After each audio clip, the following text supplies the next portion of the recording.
अविनाश जाधव.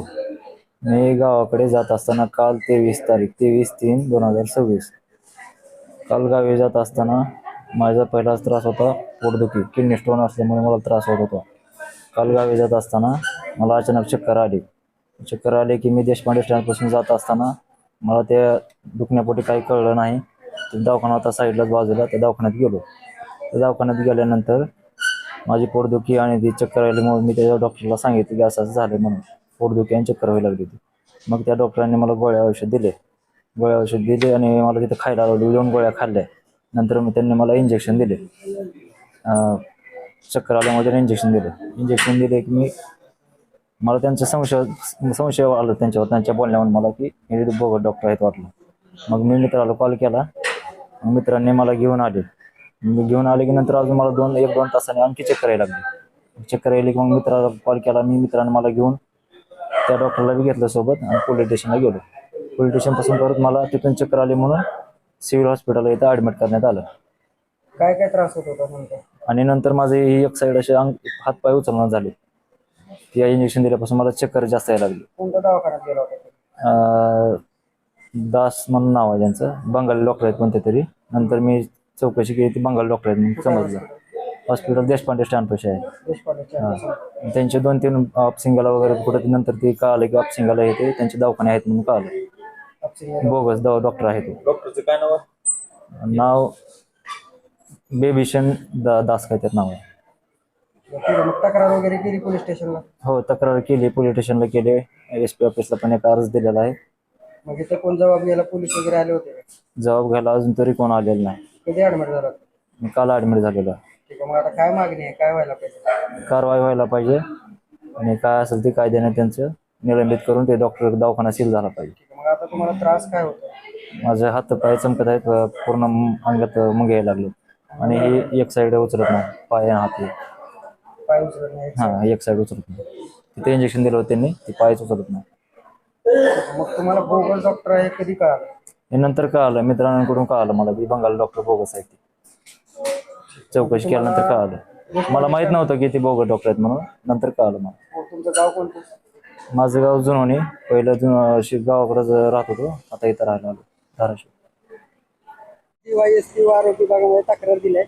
नेमकी कशाबाबत तक्रार दिली, काय मागणी केली? तक्रार द्यायचं कारण असं की काल धाराशिव येथे देशपांडे स्टँडजवळ परिसरातील दास डॉक्टर हा बोगस माणूस, जे 10वी नापास माणूस आहे, त्यानं दवाखान्याच्या नावाखाली, डॉक्टरच्या नावाखाली दुकान टाकून बसलाय व त्यानं डुप्लिकेट बोगस औषधे देणं, हे करणं.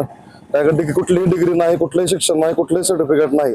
तर त्यानं जवळपास 2-3 वर्षापासून हा त्यानं करतोय. हा प्रकार तर चालू आहे. डॉक्टर दास नावाचा व्यक्ती आहे, स्वतःला डॉक्टर म्हणून घेतो तो. गणेशनगर डॉक्टर के यांचा जावाई आहे, तो मानला जाणारा जावाई आहे त्यांचा. तर हा सगळा प्रकार तिथे चालू असताना काल माझे मित्र अविनाश जाधव तिथे गेले होते ट्रीटमेंट घ्यायसाठी. अचानक त्यांना चक्कर आली, त्याच्यामुळे तिथे गेले होते ते. तर त्यानं काही न चेक करता त्यानं इंजेक्शन दिलं, गोळ्या दिल्या लिहून त्यानं विविध प्रकारच्या. तर थोडं संशयास्पद आहे. नंतर तिथं मी गेलो, बाबा काय कारण आहे, कशामुळे तुम्ही असं केलं, हे केलं ते. तर आम्हाला नंतर कळालं की ह्याच्याकडे डिग्री नाही, कुठलंही सर्टिफिकेट नाही, कुठलंही ना 10वी नापास व्यक्ती आहे तो.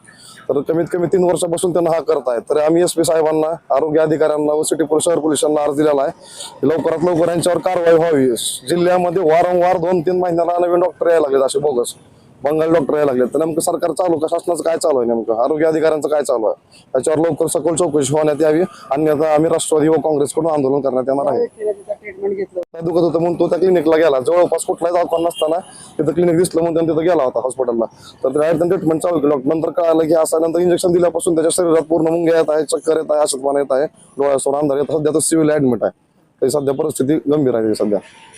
आणि अजूनपर्यंत काल आम्ही अर्ज दिला किंवा काल आम्ही बोलणं झाले, अजूनपर्यंत त्या डॉक्टरला कोणही, त्या व्यक्तीला कोणही अजून कारवाई झाली नाही त्याच्यावर. काय कारवाई झाली नाही, अजून झाली नाही कारवाई त्याच्यावर. तरी सकाळी 10 वाजता आम्ही अर्ज दिला SP साहेबांना. बघू आता अजून काय होतं. आरोग्य विभाग अधिकाऱ्यांना भेटला आपण? जी भेटलो आरोग्य अधिकारी. त्यांचं मग लवकर आम्ही कारवाई चालू करू, पण अजून काय झालं नाही झालं. अजून धाराशिव जिल्ह्यामध्ये वारंवार 2-3 महिन्याला नवीन डॉक्टर, बोगस डॉक्टर, बंगाल डॉक्टरचं नाव येत आहेत. न्यूजला पण बघतोय आपण, सगळीकडे बघतोय, बाहेर मार्केटला पण चालू आहे. नेमकं सध्या चालू काय आपल्या जिल्ह्यामध्ये ड्रग्स प्रकरण होत नाही तोपर्यंत तरी नवीन प्रकरण चालू व्हायला लागले, ते मिटत नाही तोवर.